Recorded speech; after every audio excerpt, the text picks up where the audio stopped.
ደረሰ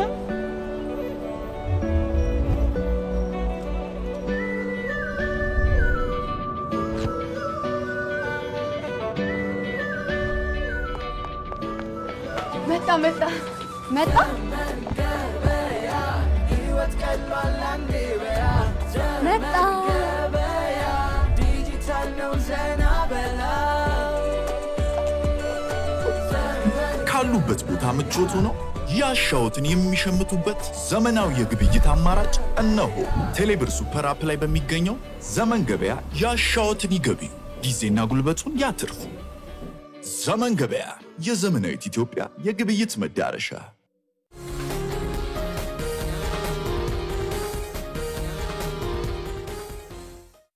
ጤና ይስጥልን ክቡራን ተመልካቾች እንደምሰነበታችሁ ከአማራ ቴሌቪዥን የምክር ቃኪሞ ዝግጅታችን አሁን ጀምሯል ዛሬ በጎንደር ዩኒቨርሲቲ እንገኛለን እዚህ የተገኘነው በተለይም በኩላሊት ህክምናው ዘርፍ ያለበትን ሁኔታ ለማየትና በተጨማሪም ደግሞ በስር የሰደደ የኩላሊት ህመምን መንስኤውንና ህክምናው እንዲሁ መከላከያ መንገዶች ምን መምሰል አለባቸው የሚለውን ለመወያየት ነው እዚህ አብረውን የተገኙት ደግሞ ዶክተር ወርቅአገኘሁ ኃይሉ ናቸው ዶክተር ወርቅአገኘሁ ኃይሉ በጎንደር ህክምናና የጤና ሳይንስ ኮሌጅ በውስጥ ደዌ ህክምና ስፔሻሊስት ናቸው በተጨማሪም ደግሞ በኩላሊት ህክምና ሰብ ስፔሻሊስታቸውን ሰርተዋል ተባባሪ ፕሮፌሰርም በመሆን በዩኒቨርሲቲው ውስጥ በህክምና ኮሌጅ ውስጥ ያገለገሉ ይገኛሉ በተጨማሪም እንግዲህ ዶክተር ወርቅአገኘሁ ኃይሉ የትምህርት ቆይታቸውን ብናነሳ የመጀመሪያ ዲግሪያቸውን በዶክተር ኦፍ ሜዲሲን በጎንደር ዩኒቨርሲቲ ነው የተማሩት በ1999 ዓ.ም በውስጥ ደዌ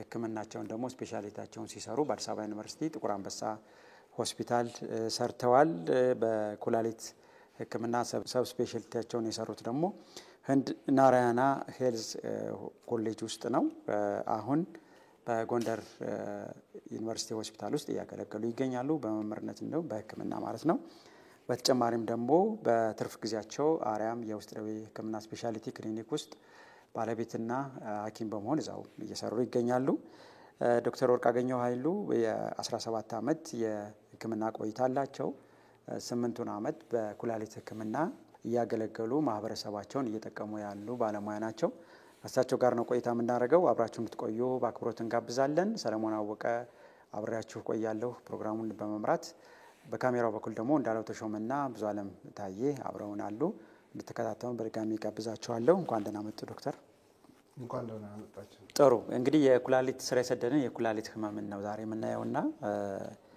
ከዛ በፊት የኩላሊት ተግባር ምንድነው በሰውነታችን ውስጥ ምን ያህል አስፈላጊ ናት ኩላሊት የሚለውን እንይወስኪ እሺ አመሰግናለሁ እንግዲህ ኩላሊት ሁለት የአንድ ያዋቂ ሰው የእጅ ጭብጥ ወይም ደግሞ ፊስት የሚያክሉ በግራና በቀኝ ሽንጣችን ጋር የሚቀመጡ የውስጥ የሰውነት ክፍሎች ናቸው አልፎ አልፎ ሰዎች በአንድ ኩላሊት ብቻ ሊወለዱ ይችላሉ ስለዚህ አብዛኛውን ጊዜ ግን በሁለቱም ጎናችን የሚገኙ ከሰውነታችን ውስጥ አስፈላጊ ወይም ደግሞ ቫይታል ከሚባሉ የሰውነት ክፍሎች አንዱ ነውና ዋና ተግባር እንግዲህ የኩላሊት የመጀመሪያው በሰውነታችን ውስጥ የሚፈጠሩ ተረፈ ምርት ወይም ቆሻሻዎችን ማስወገድ በሰውነታችን ውስጥ ያሉ የአሲድ የቤዝ የውሃ መጠን የጨው መጠን እነዚህን ባላንስ ማድረግ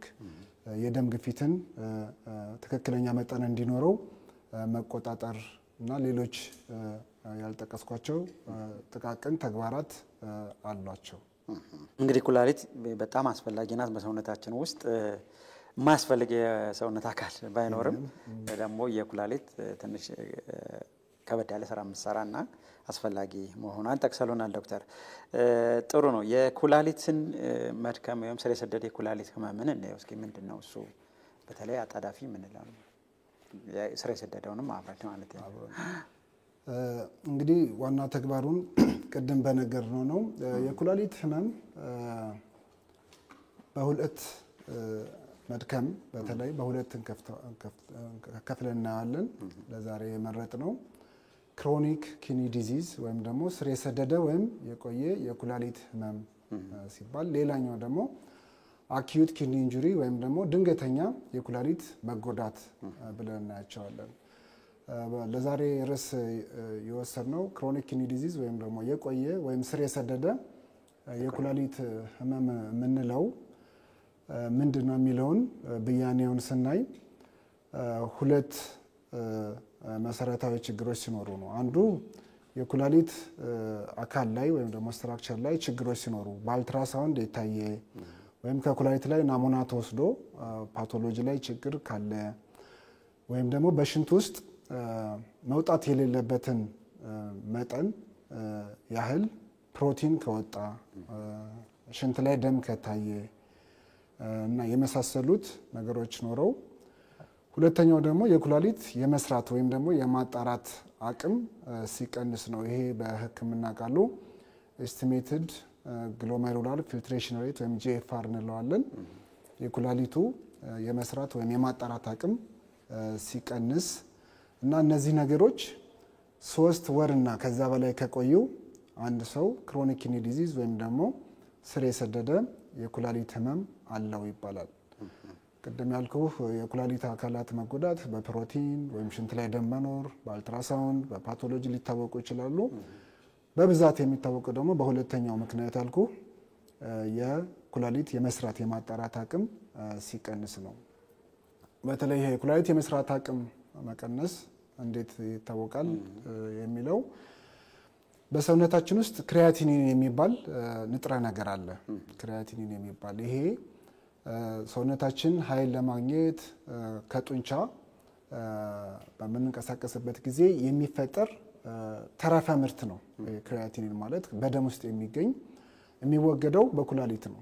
ስለዚህ ኩላሊት ላይ ጉዳት መኖሩን የምናውቀው የዚህ ተረፈ ምርት ወይም ክሪያቲኒን የሚባል ንጥረ ነገር ደማችን ውስጥ እየጨመረ ከሄደ፣ ስለዚህ ኩላሊቱ ያንን ቆሻሻ እያስወገደው ስላልሆነ ቀጥተኛ ባልሆነ መንገድ ነው ይሄንን የምንለካው። ስለዚህ ደም ተሰጥቶ ክሪያቲኒን የሚባለው በደም ውስጥ ያለው ንጥረ ነገር ቁጥሩ ታውቆ ከዛ በኋላ የማጣራት አቅሙ ይሄንን ቁጥር የሴረም ክሪያቲኒን የሚባለውን ቁጥር የታካሚውን ወይም የሰውየው እድሜ እና ጾታ እነዚህን በመጠቀም ካልኩሌት የሚደረግ ነው እና ይሄ ካልኩሌት የተደረገው የኩላሊት የማጣራት ወይም የመስራት አቅም ከ60 በታች ከሆነ እና ይሄ 3 ወርና ከዛ በላይ ከቆየ አንድ ታካሚ ስር የሰደደ የኩላሊት ህመም አለው ተብሎ ይታወቃል እና ብያኔው ይሄን ይመስላል።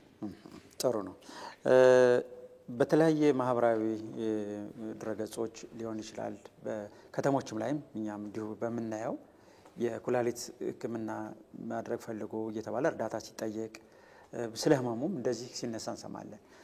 በሀገራችን ያለበት ደረጃ ይታወቅ ይሆን ዶክተር? ክሮኒክ ኪኒ ዲዚዝ ወይም የቆየ የኩላሊት ህመም ወይም ስር የሰደደ የኩላሊት ህመም በዓለም ላይ ከፍ ካሉ ደረጃ ወይም ደግሞ በብዛት ከሚገኙ ተላላፊ ያልሆኑ ህመሞች አንዱና ዋነኛው ነው። እንግዲህ እንደ ዓለም ጤና ድርጅት አጠቃላይ በዓለም ላይ ከ10 ሰው አንዱ የኩላሊት ስር የሰደደ የኩላሊት ህመም አለበት ተብሎ ይገመታል። ከ10 ሰው አንዱ ወይም ደግሞ 10% ነው። እኛ ሀገርም ብዙ ሙሉ ማህበረሰቡ ላይ የተደረገ ጥናት ባይኖርም ሆስፒታሎችና አንዳንድ ተጋላጭ የሆኑ ማህበረሰቦች ላይ የተደረገው ጥናት ተመሳሳይ ነው። ስለዚህ በጣም ኮመን የሆነ ነገር ነው። ስለዚህ ከ10 ሰው አንዱን ያጠቃል። ነገር ግን በኋላ ወደ ምልክቶች ልንመጣ እንችላለን። ምንም መጀመሪያ ላይ ምልክት ስለማይኖረው አብዛኛው የዓለም ሕዝብ እና እንዲሁም እኛ ሀገር ላይ ይሄ ህመም እንዳለበት አያውቅም። እንደነገርኩ በሽታው ወደ መጨረሻ ደረጃ ከመድረሱ በፊት የሚያሳየው ምንም ምልክት ስለሌለ ህመሙ እንዳለባቸው የሚያውቁት በጣም ጥቂት ፐርሰንቱ ነው። ስለዚህ በአጠቃላይ እኛ ሀገርም በሌላው ዓለምም ከ10 ሰው አንዱ ይሄ ህመም አለበት ተብሎ ይገመታል። ቁጥሮቹ በጣም ብዙ ናቸው። እንደው እንደ ምልክት የሚሰጠው ከሆነና እንደ ምልክት ከሆነ ቀድሞ ማስጠንቀቂያ ነው ምልክት አለው ዶክተር ምንድነው?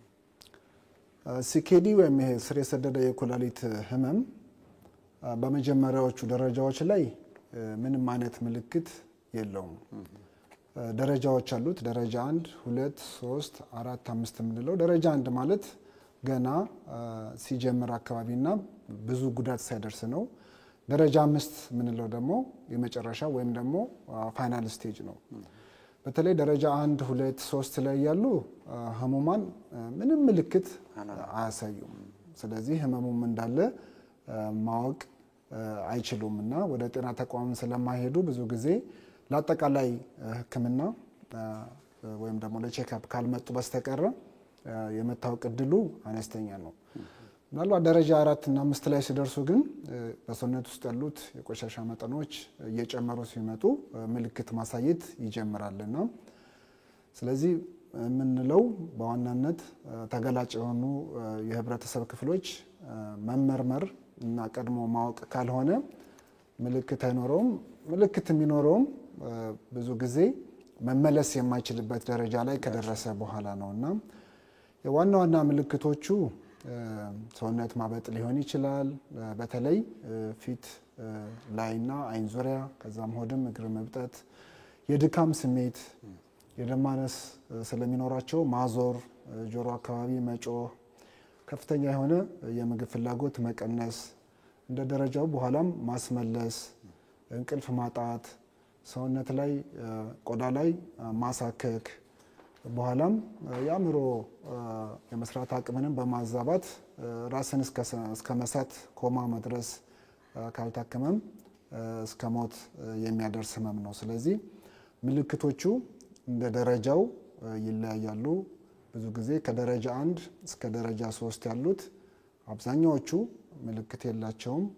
ለሌላ የህክምና እርዳታ ሲመጡ ታካሚዎች በአጋጣሚ የሚገኙ ናቸው። ደረጃ 4 እና 5 ላይ የተለያየ የሰውነት ክፍላችንን ስለሚያጠቃ ሁሉንም በመሰረቱ መጨረሻ ደረጃ ላይ ሲደርስ እነዚህ መርዛማ ነገሮች በሰውነታችን ሲሰራጩና ኩላሊት ይህንን ቆሻሻ ማስወገድ ከማይችልበት ደረጃ ሲደርስ ሁሉም የሰውነት አካል ይጠቃል። በአጠቃላይ አእምሮንም፣ ልብንም፣ ሳምባንም፣ ሆድንም፣ ጡንቻንም፣ ነርቭንም፣ አጥንትንም አጠቃላይ የሰውነት ክፍሎቻችንን በማጥቃት የተለያዩ ምልክቶችን ሊያመጣ ይችላል። ጥሩ። ተጋላጮችን ማየት እንችል ይሆን ዶክተር? የበለጠ ደግሞ ለስር የሰደደ የኩላሊት ህመም የሚያጋልጡ ነገሮች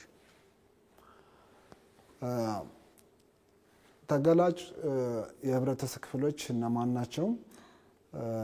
በመጀመሪያ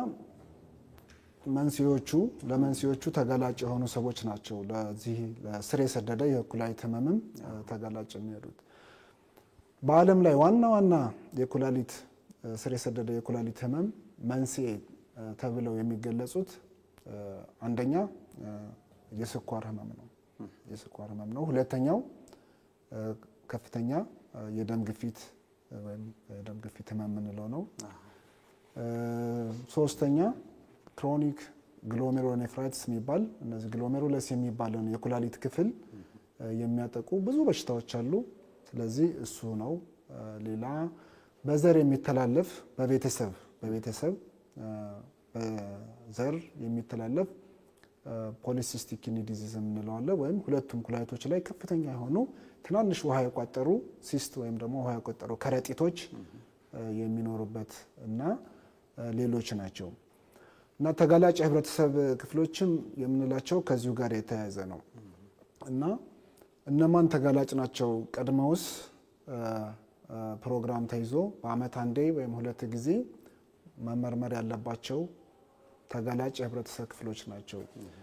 የመጀመሪያው ቅድም እንዳልኩ ስኳር ያለባቸው አይነት አንድም ሆነ አይነት ሁለት የስኳር ህመም ካለ በተለይ አይነት ሁለት ከታወቀ በኋላ አይነት አንድ ሆነ ደግሞ ስኳር ህመሙ ከታወቀ ከ5 አመት ጀምሮ በየአመቱ የኩላሊት ምርመራ ማድረግ አለባቸው። ሌላው የደም ግፊት ነው። ስለዚህ የደም ግፊት ያለባቸው የደም ግፊት ህክምና የሚወስዱ ስለዚህ የደም ግፊት መኖሩ መድኃኒቶቹ አይደሉም። አንዳንድ ጊዜ ህብረተሰቡ ላይ መድኃኒቱን ሲጀምረው የስኳሩ ወይም የግፊቱ ኩላሊቴን ይነካል የሚል ስላለ በህመሙ ወይም በሽታው ነው እንጂ መድኃኒቶቹ አይደለም የሚነኩ። ስለዚህ የግፊት ህመም ያለባቸው ሰዎች ሌላው እድሜያቸው የገፋ አዛውንቶች በተለይ እድሜ 60 እና ከዛ በላይ የሆኑ ሰዎች በተጨማሪ የልብ ህመምና ሌሎች የደም ስሮች ተጓዳይ እንደ ስትሮክ የልብ መድከም ያለባቸው ታካሚዎች እነዚህም ተጋላጭ ወይም ደግሞ ሃይ ሪስክ የምንላቸው ናቸው። በእርግዝና ጊዜ ከዚህ በፊት የኩላሊት ችግር ያለባቸው ሴቶች በእርግዝና ጊዜ የደም ግፊት መጨመር ከነበራቸው እነዚህም ተጋላጭ ከምንላቸው የህብረተሰብ ክፍሎች አንዱ ነው። ሌላው ከዚህ ቀደም የዳነም ቢሆን ድንገተኛ የሆነ የኩላሊት መጎዳት ወይም አኪዩት ኪድኒ ኢንጁሪ እሱ ድንገተኛ ነው ከነበራቸው እነሱም ክትትል ማድረግ አለባቸው። ምክንያቱም ተጋላጭ ናቸው ለዚህ ልስር ለሰደደው ድኖም ቢሆን እንኳን በየጊዜው ቼክ ማድረግ ያስፈልጋል። ሌላው በቤተሰብ ከሚመጡ የኩላሊት ህመሞች በቤተሰብ ዝርያ ውስጥ ይሄ ችግር ካለ እዛ ቤተሰብ ውስጥ ያሉ ልጅ እናት አባት እህት ወንድም እነዚህ ምርመራ ማድረግ አለባቸው። ይሄን ምልህ በታወቀ ጄኔቲክ ወይም ደግሞ በዘር የሚተላለፍ የኩላሊት ህመም ካለ ነው። እና እነዚህ ናቸው ዋና ዋና ተጋላጭ የህብረተሰብ ክፍሎች የሚባሉት። ክቡራን ተመልካቾች ፕሮግራማችን የምክር ሐኪም ሆነው ዛሬ እየተወያየን የምንገኘው ስር በሰደደ የኩላሊት ህመም ምንነትና እንዲሁም ማንን ያጠቃል እንዴት እንጠቃለን እያልን እያነሳን ነው የምንገኘው ከዶክተር ወርቅአገኘሁ ኃይሉ ጋራ።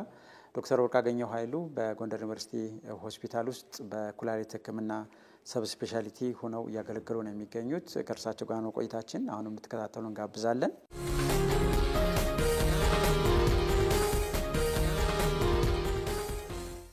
አበባ አለሙ እባላለሁ። ቀበሌ ድሮ 18 አሁን ከ5 ስለተከፈለ ሳሙና ብር የሚባለው ቀበሌ ነው አሁን እየኖርኩ ያለሁት ጎንደር ከተማ።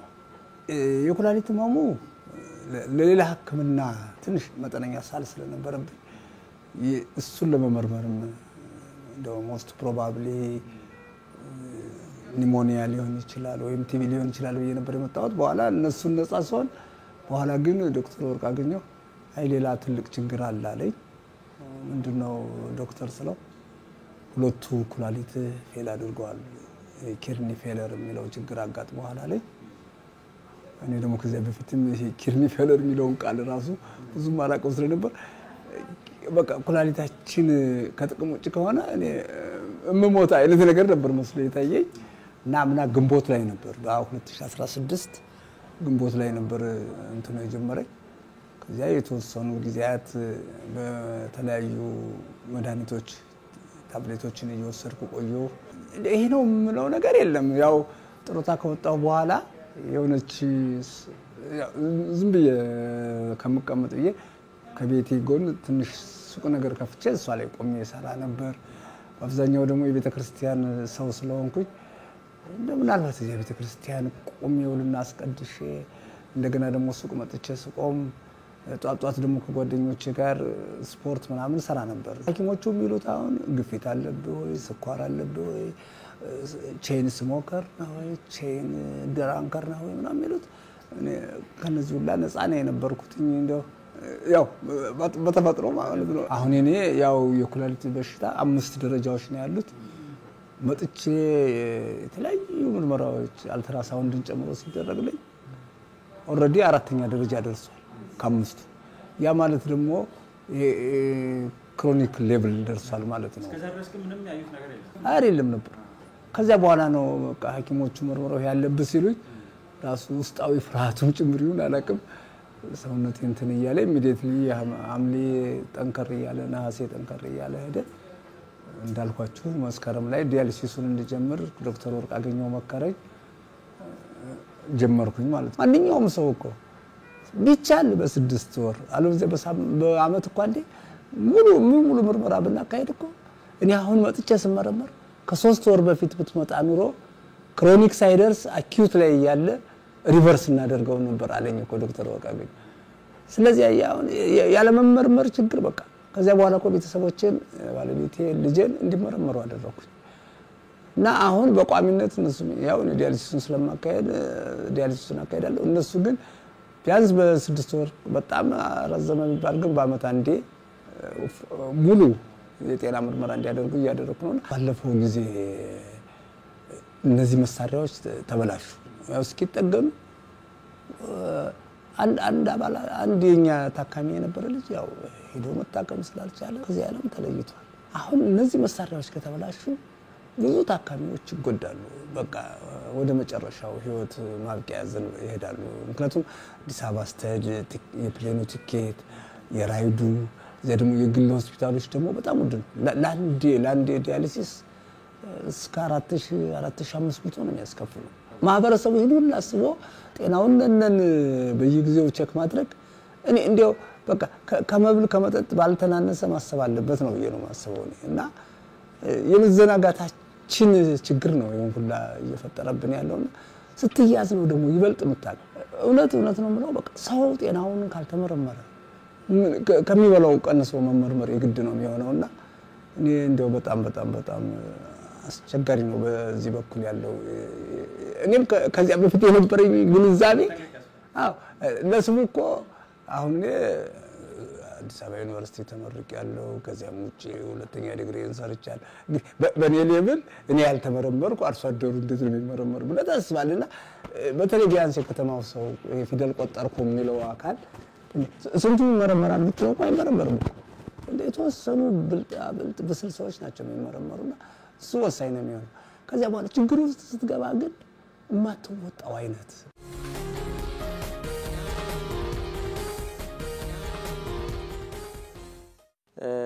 ዶክተር ምናልባት በመናየው ደረጃ እንግዲህ የታማሚዎች ቁጥር እየጨመረ የሚመስል ነገር ይታየናል። ይሄ እንግዲህ ወይ የምርመራ አቅሙም እያደገ ሲመጣ መመርማሪያዎቹ የሰውም የጤና ትምህርት ዕውቀቱ እየሰፋ መጥቶ ሊሆን ይችላል አይታወቅም። ግን የጨመረ የሚመስል ሁኔታ እናያለን እንዲሁ ዝም ብለን እኛ ስናየው። እርሶ እንደ ኩላሊት ታካሚነቶ የሚያዩት ነገር ምን ይመስላል? አንተ እንዳልከው ነው ግንዛቤው ሲጨምር ሰዎች መመርመር ሲጀምሩ በሽታቸውም ደግሞ ምንድነው የሚለውን ደግሞ ማወቂያ መመርመሪያ መሳሪያዎች እየመጡ የበዙ ስለሄዱ ይመስለኛል። ግን ያ ብቻ አይደለም ቅድም ያልኩ አጋላጭ ነገሮችም አጠቃላይ በአለም ላይም ያደጉ ያሉ ሀገሮች እንደ ኢትዮጵያ ላይ ተጨማሪም አጋላጭ ነገሮቹ እየጨመሩ ስለሄዱ ቅድም ያልኩ የስኳር ህመም፣ የደም ግፊት መጨመር፣ ሌሎች የልብና የደም ስር ተያያዥ ጉዳዮች በአለም ላይ እነዚህ አጋላጭ ወይም ደግሞ መንስኤ የሚሆኑት ነገሮች እየጨመሩ ስለሄዱ የኩላሊት ህመምም እየጨመረ ሄደ ያለበት ሁኔታ ነው። እነዛ ያው የጨመሩበት ተለያየ ነገር ነው። የሰው የመኖር እድሜው የጨመረ ቁጥር ያኗኗር ዘይቤ እየተቀየረ በሄደ ቁጥር በተለይ ከተሜነት በመስፋፋት ያመጋገብ የኑሮ ዘይቤ በእግር በተሽከርካሪ መንቀሳቀስ እነዚህ በቃ ሰደንታሪ ላይፍ ወይም ደግሞ በቂ እንቅስቃሴ ያለማድረግ አመጋገብ ላይ ቅባት ጣፋጭና ጨዋማ ምግቦች በፋብሪካ በከፊልም ሆነ በሙሉ የተዘጋጁ ምግቦች አመጋገብ እነዚህ ነገሮች ያኗኗር ዘይቤያችን እየቀየረ በመጣን ቁጥር እና ተላላፊ የሆኑ በሽታዎች እየቀነሱ ሀገር እየተሻሻለ በሄደ ቁጥር እነዚህ ደግሞ ተላላፊ ያልሆኑ ወይም ደግሞ ነን ኮሚኒኬብል ዲዚዞች እየጨመሩ ነው። እነሱ የሚጨምሩበት ጊዜ ለኩላሊት ህመምም ያጋልጣሉ። ስለዚህ የማወቅ እድሉም ስለጨመረ ብቻ ሳይሆን አጋላጭ ነገሮችም በትክክልም እየጨመሩ ስለሆኑ ይሄ እየታየ ያለበት ሁኔታ ነው። ቀደም ሲያነሱልኝ ዶክተር በተለይ ክሪያቲኒን የተባለውን ንጥረ ነገር ስመረምሩ የጾታ ልዩነት ያነሳን ነበር። ምናልባት የኩላሊት ህመም በጾታ የሚለያየው ነገር ይኖር ይሆን? የኩላሊት ህመም ሁለቱንም ጾታ እኩል ያጠቃል። ነገር ግን እንደ መንስኤዎቹ አንዳንዶቹ የኩላሊት ህመም መነሻ ምክንያቶች በብዛት ሴቶች ላይ የሚገኙ ይኖራሉ። አንዳንዶቹ ወንዶች ላይ፣ ከፊሎቹ ደግሞ ሁለቱም ላይ። ስለዚህ ያው ቅድም ያልኩ ጾታና እድሜ እና ክሪያቲኒኑ ይህንን የኩላሊት የማጣራት አቅምን ካልኩሌት ለማድረጊያ ወይም ደግሞ አስልተን ያንን ቁጥሩን ለማውጫ የምንጠቀምበት የራሱ የሆነ ምክንያት ስላለው ነው። በዋናነት ሴቶች ላይ የጡንቻ መጠን ዝቅ ያለ ነው። የሰብኩታኔስ ፋት ወይም ደግሞ በጡንቻ ስር ያለው ደግሞ የቅባት መጠን ሴቶች ላይ በዛ ይላል። ስለዚህ ይሄ ክሪያቲን የሚባለው ንጥረ ነገር ደግሞ በአብዛኛው የሚመነጨው ከጡንቻ ስለሆነ ይሄ ቁጥር ወንዶች ላይ ከፍ ያለ ነው፣ ሴቶች ላይ ደግሞ ዝቅ ያለ ነው። ስለዚህ በጾታቸው ነው ካልኩሌት የሚደረገው። ጥሩ። የህክምና ደረጃውን ነው ዶክተር እንዴት ይታከማል የኩላሊት ስር የሰደደ ኩላሊት ህመም? ስለዚህ እንዴት ይታወቃል ነው የመጀመሪያው ነገር። የምናውቀው አንደኛ አጠቃላይ ምርመራ በማድረግ ነው። ዋና የኩላሊት ህመም ስር የሰደደ መኖር አለመኖሩን የምናውቅባቸው አንዱ የሽንት ምርመራ ነው። በጣም ቀላል፣ ርካሽ፣ በየትኛውም ቦታ ሊገኝ የሚችል ምንም ጉዳት የሌለው የሽንት ምርመራ ነው። ስለዚህ ሽንት ምርመራ ላይ ምልክት ካላቸው በምልክቱ መሰረት ግን ቅድም ያልኩ ተገላጭ ከሆኑ ደግሞ እነዚህ ተገላጭ የሆኑ የህብረተሰብ ክፍሎችን ሽንታቸው ላይ ፕሮቲን በቀን መውጣት ከሚገባው በላይ የፕሮቲን መጠን እየወጣ ነው ወይ? ምክንያቱም አንዱ የኩላሊታችን ስራ ቆሻሻን ማስወገድ፣ ጠቃሚ ነገሮችን በተለይ እንደ ፕሮቲን አይነቶችን ደግሞ እንዳይወጡ ማድረግ ነው። ስለዚህ ለይቶ ጠቃሚ ያልሆነውን አስወግዶ ጠቃሚ የሆነውን ደግሞ ማስቀረት ነው። ስለዚህ አንዱ ኩላሊት ሲጎዳ የምናውቅበት መንገድ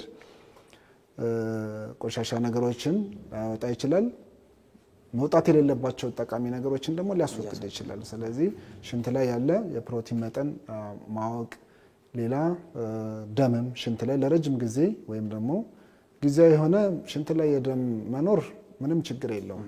ሰዎች ኤክሰርሳይዝ ሲያደርጉ ትንሽ ኢንፌክሽን ነገር ሲኖር፣ የሽንት ፊኛ ኢንፌክሽን ሲኖር ሄማቹሪያ ወይም ደግሞ ሽንት ላይ ደም ሊገኝ ይችላል። ይሄ የተለመደ ነገር ነው። ግን ለረጅም ጊዜ ከቆየና ምንጩ ደግሞ ከላይኛው የኩላሊት ክፍል ላይ ከሆነ ከቱቦ ላይ ሳይሆን ከኩላሊቶቹ ከራሶቹ ከሆነ ያ ችግር ይኖራል። ስለዚህ አንዱ የሽንት ምርመራ ማድረግ ነው። ለብዙዎች የኩላሊት ህመምም እንደ መግቢያ ወይም ደግሞ ምልክት ሆኖ የምናገኘው የሽንት ምርመራ ነው። በመሰረቱ በቃ ሰዎች ለተለያየ ነገር ሊመጡ ይችላሉ። ሽንት ሲመረመር በአጋጣሚ ፕሮቲን ሊኖረው ይችላል፣ ከፍተኛ የሆነ ሽንት ላይ ደም ሊኖረው ይችላል። ያ እንደ መነሻ ሆኖ ከባድ የኩላሊት ሐኪምንም ለማግኛ ፍንጭ ሊሰጥ ይችላል። ስለዚህ እሱ ነው። ሁለተኛው ቅድም እንዳልነው የደም ምርመራ ነው። ደም ላይ ክሪያቲኒን የሚባለውን ንጥረ ነገር በመለካት ለሰየው ለእድሜውንና ለጾታው የኩላሊት የመስራት አቅሙን ቀጥተኛ ባልሆነ መንገድ ማስላት ወይም ደግሞ ካልኩሌት ማድረግ እንችላለን። ስለዚህ ይሄ ካልኩሌት ያደረገው ወይም ደግሞ በማስላት ያገኘነው ክሪያቲንን በመጠቀም ጂኤፍአር ወይም የኩላሊት የማጣራት አቅም የምንለው ከ60 በታች ከሆነ ያ ታካሚ ስር የሰደደ የኩላሊት ህመም አለው ማለት ይቻላል። ከ3 ወር በላይ ከቆየ ተጨማሪ የሚደረጉ ምርመራዎች አሉ። ሌላው ሶስተኛውና ዋነኛው የአልትራሳውንድ ምርመራ ነው። ይሄም በሆድ አልትራሳውንድ በማየት የኩላሊቶቹን አንድ ነው ያለው፣ ሁለት ነው፣ አቀማመጣቸው፣ ቁስለት አለ ወይ፣ ውሃ መቋጠር አለ ወይ፣ ከረጢት ወይም ይሄ ሲስተም እንለው አለ ወይ፣ እጢ አለ ወይ፣ የሽንት ቱቦ መስመሩ መደፈን አለ ወይ ወይስ ሲስተሙ ክፍት ነው የሚሉትን እነዚህ ሁሉ ነገሮች ይታያሉ። ስለዚህ የሽንት ምርመራ፣ በደም ላይ የክሪያቲኒን ምርመራ እና ሶስተኛው የአልትራሳውንድ ምርመራ በማድረግ ልናቅ እንችላለን። አስፈላጊ ሲሆንና እንደ ህመሙ አይነትም ከኩላሊት ላይ በማደንዘዣ ሙሉ ማደንዘዣ ሳይሆን እዛው ላይ ሎካል አነስቴዣ ሰተን ከኩላሊት ላይ በመርፌ የሚወሰድ ባዮፕሲ ወይም ደግሞ ናሙና ወስደን የፓቶሎጂ ምርመራ ሊደረግ ይችላል። እንደ አስፈላጊነቱም አልፎ አልፎ ሬር የሆኑ በቤተሰብ የሚተላለፉ ጄኔቲክ ነገሮች ካሉ ጄኔቲክ ቴስቲንግ ሊደረግ ይችላል። ስለዚህ ይሄ ህመሙን ለማወቅና ደረጃውን ለመስጠት የሚያገለግል ነው። ደረጃ የምንሰጠው በኩላሊት የማጣራት አቅም ነው። ቅድም ባልኩ በጂኤፍአር ከ60 በታች ሆኖ ግን ከ15 በታች ሲሆን ከ15 እስከ 30 ከ30 እስከ 45 ከ45 እስከ 60 ተብሎ ከ1 እስከ 5 እንከፍላቸዋለን። ሌሎች ተጨማሪ ምርመራዎች የምናደርገው ደግሞ ለማወቅ ነው። ስለዚህ በሽታው እንደ አንድ ሰው ስር የሰደደ የኩላሊት ህመም ወይም ሲኬዲ እንዳለው ከተረጋገጠ በኋላ ከዛ ምን አመጣው የሚለውን ደግሞ መንስኤውን ለማወቅ የሚደረጉ ምርመራዎች ሊሆኑ ይችላሉ። ቅድም እንዳልኩ ከሽንት ምርመራ ጀምሮ የአልትራሳውንድም ስኳር እንዳለው እንደሌለው ለማወቅ የስኳር ምርመራ ይደረጋል። ስለዚህ የደም ግፊት እንዳለው እንደሌለው ለማወቅ የደም ግፊቱ ይለካል እና ሌሎች ከኩላሊቱ ላይ የሚወሰድ ናሙናዎች ሊያስፈልጉ ይችላሉ። ሶስተኛው ምርመራ በህመሙ ምክንያት የመጡ መዘዝ ወይም ደግሞ ኮምፕሊኬሽንስ አለው ወይ የሚለውን ለማወቅ ነው። ስለዚህ እሱንም የደም ማነስ አለው ወይ፣ በሰውነታችን ውስጥ ያለ የጨው መጠን፣ የካልሲየም መጠን እና የተለያዩ ንጥረ ነገሮች መዛባት መኖሩን፣ የአሲድ መጠን፣ እነዚህን ሁሉ ነገሮች በላቦራቶሪ አይተን በቀላሉ ሊታወቁ የሚችሉ ነገሮች ናቸው።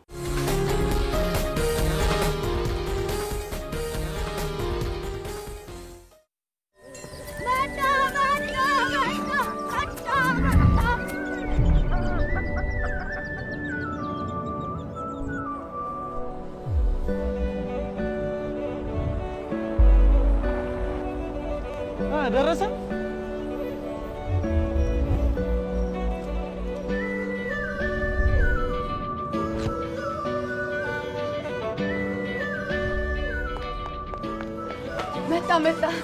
መጣ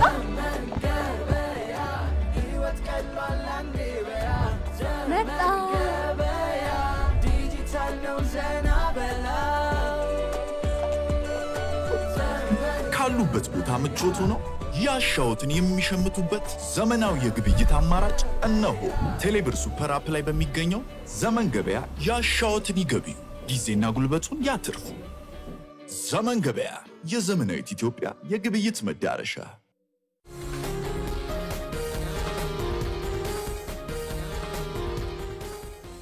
ዶክተር ምናልባት በተጓዳኝ የሚመጣ ያው ውስብስብ ሁኔታዎችን ያንሳል ስለነበረ ነውና አንድ ሰው የኩላሊት መድከምና ሌሎች ችግሮች በተለይም ደግሞ ስር በሰደዱ እንደ ስኳር እንደ ደም ግፊት ሊሆን ይችላል። እንደዚህ አይነት ሁኔታ ገጥሞት ያውቃል ዶክተር? ህክምናውስ ምን ይመስላል የሚለውን በዛ? አዎ በመሰረቱ ኩላሊት መድከም የሲኬዲ ወይ በተለይ ወደ መጨረሻ ደረጃ ላይ ያለ ኩላሊት መድከም 2-3 ነገር ይዘው ነው እንጂ አንድ ህመም አይደለም። ቅድም እንዳልኩ ሁሉንም የሰውነት ክፍል ስለሚያጠቃ ብዙዎቹ ታካሚዎች 2-3 ተደራራቢ ሌላ ህመሞች ያሏቸው ናቸው። ለምሳሌ ስኳር ይኖራል፣ ስኳሩ ኩላሊት መድከም ያመጣል፣ ኩላሊት መድከሙ እንደገና ደም ግፊት መጨመር ያመጣል፣ የልብ ህመም ሊኖረው ይችላል፣ የደም ስሮች መጥበብ፣ የስትሮክ። ስለዚህ 5-6-7 ህመሞች አንድ ታካሚ ላይ ተደራርበው ሊኖሩ ይችላሉ። በተለይ ቅድም ባልኳቸው በስኳር ለረጅም ጊዜ በቆየ የደም ግፊት የሚመጡ ታካሚዎች ስለዚህ የልብ ህመምም የኩላሊት መድከምም የስኳርም ተደራራቢ ነገር ሊኖራቸው ይችላል። ሰፊ ጥናት ባይካሄድም እኛ ሀገር ያለው ሁኔታ ግን ከዚህ ትንሽ ለየት ያለ ነው። ምንድነው በጣም የታወቀው የኩላሊት መድከም አምጪ ነገር በዓለም ላይ እንዳልኩ ቁጥር 1 የመጨረሻ የኩላሊት መድከም የሚያመጣው ስኳር ህመም ነው። ግን እንደ ኢትዮጵያ ባሉ ታዳጊ ሀገሮች ላይ የስኳር ህመምም እየጨመረ የመጣ ነገር ቢሆንም የኛ አካባቢ ያሉ እዚህ ታዳጊ ሀገሮች ላይ ወይም ደግሞ ትሮፒክስ የምንላቸው ሀሩራማ ቦታዎች ጋር ያሉ ታካሚዎች ግን ቅድም ያልኩ በተለያየ ምክንያት የሚመጣ ግሎሜሩሎኔፍራይቲስ የሚባል ህመም ነው በብዛት የሚያጠቃው። ያንን ብዙ መነሻ አለውና አብዛኞቹ ታካሚዎቼ እዚህ ጎንደር አካባቢ የምናከማቸው በጣም ወጣቶች ናቸው። ምንም የስኳርም ሆነ የግፊት ህመም ታሪክ ከዚህ በፊት የለባቸውም። ሲመጡ ኩላሊታቸው ሙሉ በሙሉ ፌል አድርጎ ነው የሚመጡት እና ኮምፕሊኬሽን ወይም ደግሞ ብዙ መዘዝን ይዘው ነው የሚመጡትና የዚህ መንስኤ በብዛት ያው መጠናት ይኖርበታል። ግን የሚታሰበው እነዚህ ተላላፊ ህመሞች ወይም ደግሞ ኢንፌክሽየስ ዲዚዝ የምንላቸው ለኩላሊት ህመም ያጋልጣሉ። ስለዚህ እነሱ ኩላሊትን ያጠቃሉ። ስለዚህ ሶስተኛ ደረጃ ላይ የተቀመጠው ይሄ ክሮኒክ ግሎሜሩሎኔፍራይቲስ የምንለው የኩላሊት መነሻ በዓለም ላይ እኛ ሀገር አንደኛ ደረጃ ነው። በቃ በብዛት የሚመጡት እንደዛ ነው። ስለዚህ ስኳር የላቸውም፣ ደም ግፊት የላቸውም፣ ከዚህ በፊትም ምንም የታወቀ የጤና ችግር እክል የላቸውም፣ ግን ኩላሊታቸው ፌል አድርጎ ይመጣልና ለዚህ ግሎሜሩለስ የሚባለውን የኩላሊት ክፍል የሚያጋልጡ የሚያጠቁ ብዙ ነገሮች አሉ። ተላላፊ በሽታዎች ለምሳሌ እንደ ጉበት ቫይረስ፣ ሄፓታይቲስ ቢ፣ ሄፓታይቲስ ሲ፣ ኤችአይቪ፣ ወባ፣ ካላዛር የሚባል ሌሽማኒያሲስ ብዙ ነገሮች እዚህ ሀገር ላይ ያሉት ሁሉ ተላላፊ ነገሮች እነዚህ ኩላሊትን ቀጥታ ሆነ በተዘዋዋሪ ሊያጠቁ ይችላሉ እና ስለዚህ እንደ ታካሚ ይለያያል። ቀደም ያልኩ እድሜያቸው ገፋ ያሉ ስኳር ያላቸው፣ ግፊት ያለባቸው፣ ኮሌስትሮል፣ የልብ ህመም፣ ስትሮክ ያለባቸው ሊመጡ ይችላሉ። በብዛት ግን እዚህ በተለይ ከአዲስ አበባ ውጭ ያሉት ታካሚዎችን ስንመለከት ግን ወጣቶችና እንደዚህ አይነት ምንም ደግሞ ታሪክ የሌላቸው ናቸው።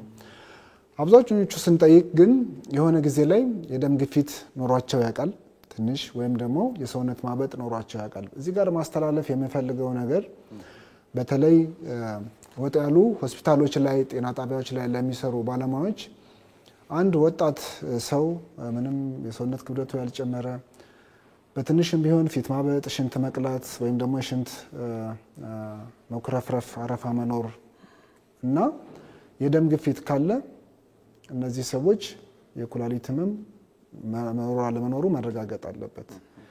እዚህ ሀገር በጣም አንዱ ቻሌንጅ የሆነው ምንድነው የማህበረሰቡም ደግሞ ታች ያለውም ደግሞ የጤና ባለሙያ ግንዛቤ በህመሙ ላይ ዝቅ ያለ ስለሆነ ታካሚዎች ቀድሞ ቢመጡም ይሄ ስር የሰደደ የኩላሊት ህመም እንዳለባቸው ሳይታወቅ ይቀራል።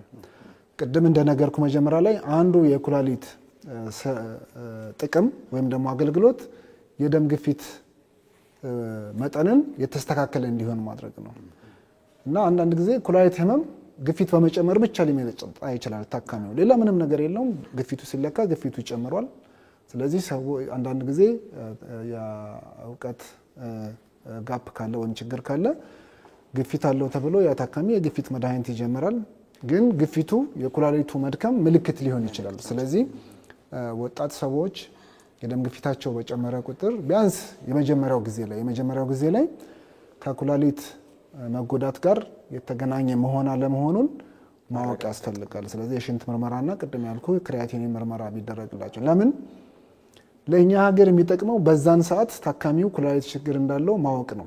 አሁን እንደ ኢትዮጵያ ላሉ ወደ ሀገሮች መጨረሻ ላይ ኢንድ ስቴጅ ወይም ደግሞ ፋይናል ስቴጅ 5 ሲመጣ ወይ ንቅለ ተከላ ነው ወይ ደግሞ የኩላሊት እጥበት ነው። ሁለቱም በእኛ አቅም የሚታሰቡ አይደሉም። በጣም ውድና ወስብስብ ህክምናዎች ናቸው። ስለዚህ የመጀመሪያው ነገር መከላከሉ ላይ ቀጥሎ ደግሞ ገና የኩላሊት ህመሙ ደረጃው ሳይባባስ ማወቅ ነው። ስለዚህ አንዱ ደረጃው ሳይባባስ የምናውቅበት ነገር ግፊት ከጨመረ ያ የግፊት መጨመር የኩላሊት ህመም መንስኤ ሊሆን ስለሚችል መታየት አለበት። ጥሩ ሀሳብ ነው የሰጡን ዶክተር። ህክምናውን እንየው እስኪ በጣም በእውነት በደንብ ሊገነዘቡ ይገባል የሚሉትን ሰው ነው ያነሱ ያለውን ያው ኩላሊት ላይ ያው በቂ ግንዛቤም ካለመኖሩ የተነሳ እንዲህ አይነት ችግሮች ይፈጠራሉ። በደንብ በኋላ መከላከሉ ላይ እናነሳዋለን። ህክምናውን እንየው እስኪ የህክምና ደረጃዎች ምንድናቸው የሚለው። እሺ ታሞ ከመማቀቅ አስቀድሞ መጠንቀቅ የሚለውን የኢትዮጵያን አባባል ይዤ ልነሳና ህክምናው ከመከላከል ይጀምራል። ስለዚህ መከላከል ነው ያለብን። የኩላሊት ህመም እንዳይመጣ መከላከል የምንችላቸው ነገሮችን መከላከል። አብዛኞቹ ተላላፊ ያልሆኑ ህመሞች ወይም ነን ኮሚኒኬብል ዲዚዝ መከላከያ መንገዶቻቸው የጋራ ወይም የወል ናቸው። ለአንዱ የምናደርገው ለሌላውም ለሁለተኛው ለሶስተኛው ህመም ይከላከልልናልና የመጀመሪያው ነገር ጤናማ የክብደት መጠን እንዲኖረን ማድረግ። ስለዚህ ቦዲ ማስ ኢንዴክስ ነው። ስለዚህ ክብደት አለመጨመር፣ አዘውትሮ ሬጉላር የሆነ የአካል ብቃት እንቅስቃሴ ማድረግ፣ አመጋገብንም ጤናማ ማድረግ፣ የጨው መጠን፣ በጣም ቅባት ያላቸው ምግቦች መጠን፣ የስኳር መጠኖችን ሳናበዛ ጤናማ የአመጋገብ ዘይን መከተል። ዋነኛው ደግሞ መከላከያ መንገድ የምንለው ኩላሊት ህመምን ሊያመጡ የሚችል ወይም ደግሞ ሊያጋልጡ የሚችል ህመም ካለው ህክምናውን መውሰድ አስፈላጊ ነው። ይሄንን በጣም ትኩረት ሰጥቼ መናገር እፈልጋለሁ። እዚህ ሀገር አንድ ሰው ስኳር ካለበት ወይም ደግሞ ግፊቱ ከጨመረ ወይ ኮሌስትሮል ካለበት መድኃኒት ጀምር ሲባል ከሐኪሞች ጋር ብዙ ጊዜ አለመስማማት ስኪልየው በራሴ አስተካክለዋለሁ፣ በስፖርት አስተካክለዋለሁ፣ በአመጋገብ አስተካክለዋለሁ። ሌላ ያው ከየት እንደመጣ የማላቀው አባባል ይለምድብኛል የሚባል ነገር አለ። ይለምድብኛል እና ስለሚለምድብኝ መድኃኒቱን ባልጀምረው ይሻላል። ስለዚህ ያ ማለት ሳልታከምም ማንኛውንም የሚመጣውን በሽታ እቀበላለሁ ማለት ነው። ይሄ በጣም የተሳሳተ አመለካከት ነው ህብረተሰቡ ላይ። ይሄ የመጣው ለምንድን ነው? እነዚህ ነን ኮሚኒኬብል ወይም ተላላፊ ያልሆኑ በሽታዎች የኩላሊት ህመምም፣ የስኳርም፣ የደም ግፊትም ቋሚ ህመሞች መሆኑን መገንዘብ ያስፈልጋል። ስለዚህ አንድ ሰው ስኳር ካለው ወይም የደም ግፊት ካለው ወይም ኮሌስትሮል ካለው እድሜው እየጨመረም ሲሄድ አብሮ የሚኖርትም ነው እንጂ እንደ ወባ እንደ ቲቪ በሽታ ታክመው ከሰውነት ውስጥ የሚፈወሱ ኪውርድ የሚሆኑ አይደለም። ስለዚህ ያ ከታወቀ መድኃኒቱም እድሜ ልክ የሚወሰድ ነው በአብዛኛው ጊዜ። ስለዚህ ይለምድብኛል የሚባለውን በህብረተሰቡ ውስጥ ያለ አመለካከት መቅረት አለበት። ምክንያቱም በኋላ ላይ ሲመጡ ስኳር መድኃኒት ወስደው ግፊታቸውን ተቆጣጥረው ጤነኛ ሆነው እንደማንኛውም ሰው ረጅም እድሜ መኖር እየቻሉ ወይ ልብ ደክሞ ወይ ኩላሊት ደክሞ ታካሚዎች ተመልሰው ወደኛ ጋር ይመጣሉ። የዛ ጊዜ ያው ለምነው ይታከማሉ። ምክንያቱም ምልክት ስላለው ሰው ካፈነው ካመመው መድኃኒትን አልወስድም አይልም። ስለዚህ ግን የስኳር ህመም፣ የግፊት ህመም፣ የኮሌስትሮል እነዚህ ይሄ ነው የሚባል ህመም ስለሌላቸው ሰዎች ተለማምደው መኖርን ስለዚህ ከህብረተሰቡ ጋር መንደር ለመንደር የሚነገረውን ነገር ባትወስደው ጥሩ ነው፣ ይለምድብሃል፣ ይሄን ያመጣ የሚባለውን ይሄን መረጃ መቀበል የለብንም። ስለዚህ ከባለሙያዎች ትክክለኛ የሆነ እውቀት ካለው ሰው የሚደረግን ህክምና መውሰድ ነው። ስለዚህ በስፖርት በአመጋገብ የሚስተካከል ከሆነ የጤና ባለሙያ ወይም ደግሞ ሐኪሙ ይነግረዋል በመሰረቱ። ስለዚህ 3 ወር 6 ወር በዚህ እናየዋለን ተብሎ እድል ይሰጣል። ነገር ግን የግፊቱ ደረጃ፣ የስኳሩ ደረጃ ወይም የኮሌስትሮሉ ደረጃ ወይም የኩላሊት ህመሙ ደረጃ፣ በሽንቱ የሚወጣው የፕሮቲን መጠን ደረጃ በአኗኗር ዘይቤ ብቻ ሊስተካከል የማይችልበት ደረጃ ላይና ታካሚውን ጉዳት ላይ የሚደርስ ከሆነ ህክምና በሚታዘዝበት ጊዜ አለመከራከርና እምቢ ያለ ማለት ትልቁ ጥበብ ነው ብዬ ነው እኔ የምመክረው።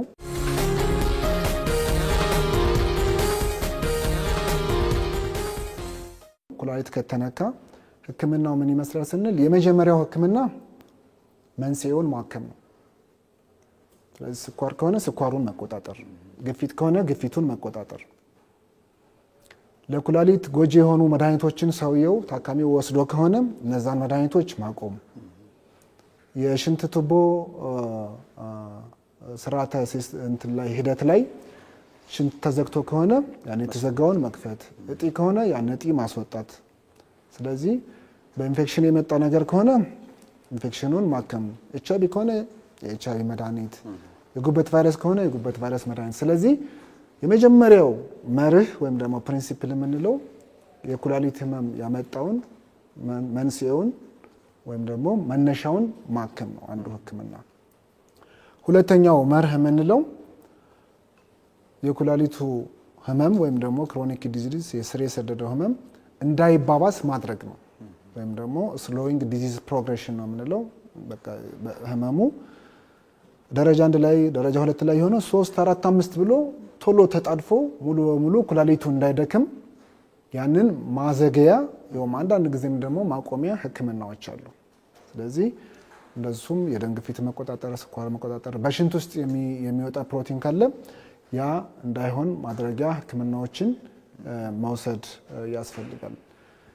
ሌላው መጨረሻ ላይም ኮምፕሊኬሽን ወይም ደግሞ ያመጣው መዘዝ ካለ እነዛን ማከም ነው። ስለዚህ የደም ማነስ ካለ የደም ማነሱን ማከም፣ አጥንትና ጡንቻዎች ጋር ችግር ካለ ያንን ማከም፣ ቆዳ ላይ ምናምን ማሳከክ ካለ ያንን ማከም፣ ማስመለስ ወይም ደግሞ ሌላ የምግብ ፍላጎት መቀነስ ካለ እነዚህ ኮምፕሊኬሽኖቹን ማከም የምንለው ነው። እንደዚህም ተደርጎ ያው እየባሰ ከሄደ የኩላሊት ደረጃው ደረጃ 4 ላይ በተለይ ሲደርስ ወደ ኩላሊት ስፔሻሊስት ሐኪም ጋር ሪፈር መደረግ አለበት። ከዛ በፊት ያሉትን የውስጥ ደዌ ሐኪምም ሌላም ሊከታተል ይችላል። ግን ደረጃው ደረጃ 4 እና ከዛ በላይ ከሆነ በሕክምናው ላይ ኤክስፐርት ወደ ሆነ ሐኪም የኩላሊት ሐኪም ጋር መላክ ነው። ከዛ በኋላ ያለው ከሕክምናው በተጨማሪ ኩላሊትን ሊተኩ የሚችሉ ሕክምናዎች ወይም ደግሞ ኪድኒ ሪፕሌስመንት ቴራፒ ነው የምንላቸው ያንን መዘጋጃ ጊዜ ነው። መዘጋጃ ጊዜ። ስለዚህ አንድ ሰው ሁሉ ነገርም አድርገው እነዚህም ነገሮች ተደርገው ሙሉ በሙሉ ኩላሊቱ እንዳይደክም ማድረግ አይቻልም። ስለዚህ ማዘግየት ነው ሊቻል የሚችለው። አንዳንዶቹ ከደረጃ 1 ጀምሮ ተከታትለው ከብዙ ዓመታት በኋላ ሁለቱም ኩላሊታቸው እንደገና ፌል ሊያደርግ ይችላል። እንደነገርኩ ብዙውን ጊዜ ግን እኛ ሀገር አጠቃላይ ምርመራ ካለማድረግ የጤና ሁኔታን ካለማወቅ አንዳንድ ጊዜም ታካሚዎች ቢሄዱም የሚሄዱበት ተቋም ጋር ወይም ያያቸው ሐኪም የኩላሊት መሆኑም ሳይታወቅ ደረጃው መጨረሻ ላይ ደርሰው ሊመጡ ይችላሉ። እንደዛ ከሆነ ያለው ሕክምና አማራጭ 2 ነው። የመጀመሪያው ዳያሊሲስ የምንለው ነው። ዳያሊሲስ ያው በዚህ ሀገር ሲተረጎም በአጋጣሚ የኩላሊት እጥበት ተብሏል። ስለዚህ ህብረተሰቡ በለመደው ቃል ስንጠቀም ነው እንጂ ኩላሊቱ አይደለም የሚታጠበው። ዳያሊሲስ ሲደረግ ከሰውየው የደም ስር ውስጥ ደሙ ሄዶ ማሽን ላይ ይታጠባል። የቆሸሸው ደም ታጥቦ ንጹህ ደም እንደገና ወደ ሰውየው ይመለሳል። ዳያሊሲስ ማለት ያ ነው። ስለዚህ የሚታጠበው ደሙ ነውና ሄሞ ዳያሊሲስ ነው የሚባለው በእንግሊዘኛ። ስለዚህ ደምን ማጠብ ወይም ደግሞ ደምን ማጣራት ነው። የኩላሊትን ስራ ተክቶ የሚሰራ ነው። ስለዚህ ተክቶ የሚሰራ ነው። ስለዚህ አንዱ እሱ ነው። ሁለተኛው በብዛት ኢትዮጵያ ውስጥ ያለው ሕክምና እሱ ነው። ይሄ ሄሞ ዳያሊሲስ ወይም ደግሞ የደም እጥበት ምንለው ወይም የኩላሊት እጥበት እኛ ሀገር በብዛት ያልተለመደ ግን ሌሎች ዓለም ላይ ያለ ደግሞ ፔሪቶኒያል ዳያሊሲስ የሚባል አለ። እሱ ደግሞ ሆድ ውስጥ ሶሉሽኖችን ወይም ፈሳሽ ነገሮችን በማስገባትና እንደገና ከተወሰነ ጊዜ በኋላ በማውጣት የሚደረግ በሆድ በኩል የሚደረግ እጥበት ነው። ኢትዮጵያ ውስጥ ይሄንን ለምን እንዳላመጣ ነውና ከፖሊሳችን ላይ ያው ብዙ ይገርመኛል። ምክንያቱም ለማዳረስ ወደ ገጠር የህብረተሰቡ ክፍልም ለማዳረስ በተለይ ድንገተኛ ኩላሊት መጎዳትን እንትኑ ቀለል ያለ ነው። ብዙ ታዳጊ ሀገሮች በሌሎች ዓለም ላይ ይሄንን በሆድ በኩል የሚደረግ እጥበትን ውጤታማ ሆኖ አግኝተውታል። እንደኛ እንደ ኢትዮጵያ ያሉ ታዳጊ ሀገሮች ቢኮዝ ሄሞዳያሊሲስ ከሆነ መብራት ያለበት ዶክተር ባለበት ማሽን ባለበት ማሽኑን የሚጠግር ባለሙያ ባለበት ብዙ ሶፊስቲኬትድ የሆነ ሴታፕን ይፈልጋል። ፔሪቶኒያል ዳያሊሲስ ደግሞ ወይም በሆድ በኩል የሚደረግ ደግሞ ቤት ውስጥ የሚደረግ ነው። ቤት ውስጥ ታካሚው ወደ ሐኪም አይመጣም። ስለዚህ ምናልባት ራሳቸው አንዳንድ ጊዜም ከቤተሰብ እርዳታ ጋር ሆኖ የሚያደርጉበት ሶስተኛውና የተሻለ አማራጭ የሚባለው ለአብዛኞቹ ሰዎች እጅግ በጣም የተሻለ አማራጭ የሚባለው ኩላሊት የመጨረሻ ደረጃ መድከም ካለው ወይም ስኬዲው የመጨረሻ ደረጃ ላይ ከሆነ የኩላሊት ንቅለ ተከላ ሕክምና ነው። ይሄ በጣም የተሻለ የሚባለው ምርጫ ነው። ግን ለሁሉም ሰው ላይሆን ይችላል። እድሜው በጣም ገፋ ያለ ተጓዳኝ ሌሎች ህመም አሉበት ብዙ በህይወት የመቆየት እድሉ አነስ ያለ ሰዎችን ይሄኛው ተመራጭ ላይሆን ይችላልና ቅድም ያልኩ ግን የኛ ሀገር አብዛኞቹ ታካሚዎች ለንቅለ ተከላ ሕክምና በጣም ምቹ ናቸው። ወጣቶች ናቸው። ስኳር የለባቸውም፣ ግፊት የለባቸውም፣ ተጓዳኝ የልብ ችግር የለባቸውም። እነዚህ በጣም አይዲያል ካንዲዴት ወይም ደግሞ በጣም ለንቅለ ተከላ ምቹ የሆኑ ታካሚዎች ነው ያሉንና አንዱ ንቅለ ተከላን እያስፋፉ መሄድ ነው። ቢኮዝ ንቅለ ተከላ ከዳያሊሲስ ጋር በጣም ልዩነት አለው። ዳያሊሲስ የተወሰነ የኩላሊትን ስራ ነው ተክቶ የሚሰራው። አንድ ሰው ግን የኩላሊት ንቅለ ተከላ ካደረገ በሚሰጠው አዲስ ኩላሊት ከዚህ በፊት የራሱ ኩላሊት ሲሰሩት የነበሩትን ስራዎች 100% ተክቶ ይሰራል። ዳያሊሲስ ግን ያንን ሙሉ በሙሉ የሚተካ አይደለም፣ የተወሰነውን ነገር ነው። ምክንያቱም በተፈጥሮ የሚደረግ የተሻለ ስለሆነ። ስለዚህ ህክምናዎቹ እነዚህን ነው። በተለይ ለኢትዮጵያ የኩላሊት ንቅለ ተከላ እየተስፋፋ ቢሄድ በጣም ጠቃሚ ይሆናል። ዋጋው ለጊዜው ወደድ ቢልም ንቅለ ተከላ ሲደረግ አኗኗሯችን የህብረተሰቡ መስተጋብር አንድ ቤተሰብ ላይ ብዙ እህት ወንድም አለ። አክስት አጎት አለ። ስለዚህ ኩላሊትም ለመስጠት እንደሌላው እንደውጭው ዓለም አንቸገርም። በተለይ ከቤተሰብ የሚገኝ የኩላሊት ልገሳ የተሻለ ስለሚሆንና ይሄ ምቹ አጋጣሚ ነው እንደ ኢትዮጵያ ላሉ ህብረተሰብ ክፍሎች። ጥሩ ፕሮግራም እያጠቃለሉ ሆኖ ዶክተር ኩላሊት ህክምና ላይ ቢደረግ ጥሩ ነው። እንደ መንግስት የሚመለከታቸው አካልም እንዲያውቁት ማህበረሰቡ ደግሞ ይህንን ጉዳይ ችላ እንዳይል የምናሳስብበት እንደ ማጠቃለያ ሀሳብ ይሰጡኝ። እሺ እንደ ማጠቃለያ እንግዲህ ስር የሰደደ የኩላሊት ህመም ቅድም እንዳልኩ የተለመደ ነው። ከ10 ሰው አንዱን ያጠቃል። በተለይ ተጋላጭ የሆናቸው የህብረተሰብ ክፍሎች ስኳር ያለበት፣ ግፊት ያለበት፣ የልብ ድካም ያለበት፣ ስትሮክ ያለበት፣ ከዚህ በፊት የኩላሊት ችግርና በቤተሰብ ችግር ያለበት ሰው ቀድመን ሄደን መመርመርና ማወቅ አለብን። ሁለተኛው ለህብረተሰቡ ማስተላለፍ ፈልገው ለኩላሊት ህክምና አጋላጭ የሆኑ ነገሮች ሲገኙና በሐኪም ህክምናዎች ጀምሮ ሲባል ቀድሞ መጀመርና እነዚህን በሽታዎች መቆጣጠር ይችላል። ስኳርን መቆጣጠር፣ ግፊትን መቆጣጠር ይችላል። ስለዚህ ልብንና ኩላሊትን ከመድከም እንደገና መከላከል እንችላለን። ለጤና ባለሙያዎችም ምልክት ባይኖረውም እነዚህ ተጋላጭ የሆኑ የህብረተሰብ ክፍሎች ሲኖሩ በተለይ ይሄ ክሪያቲኒን የሽንት ምርመራ በማድረግ ግፊታቸው የጨመሩ ሰዎችና ስኳር ያለባቸውን አንዳንድ የጤና ተቋምም እየሄዱ ታካሚዎች ስኳር እያለው ግፊትን እያለው ቅድመ ምርመራ ላይደረግላቸው ይችላሉ። ስለዚህ ይሄንን እንደ ፖሊሲም አመለካከትና የእውቀትን ክህሎት በመጨመር በስልጠና እስከታች ያለው የጤና ባለሙያ አገልግሎት እነዚህ ነገሮች ሳይንሱ በሚያዘው መሰረት በ6 ወር የሚሆን በየአንድ አመቱ ቅድመ ምርመራ ማድረግ አለባቸው የጤና ባለሙያዎች። እንደ መንግስትም ያው ትኩረት ተሰጥቶ አንደኛ መከላከሉ ላይ ትኩረት እንዲሰጥ ቢደረግ በመከላከል ሁሉ በሽታ ማስቀረት ስለማይቻል ማከም የምንችልበትን መሰረተ ልማቶች የተማረ የሰው ኃይል እና የህክምና ግብዓቶች እየተሟሉ ቢመጡ በጣም ጥሩ ነው።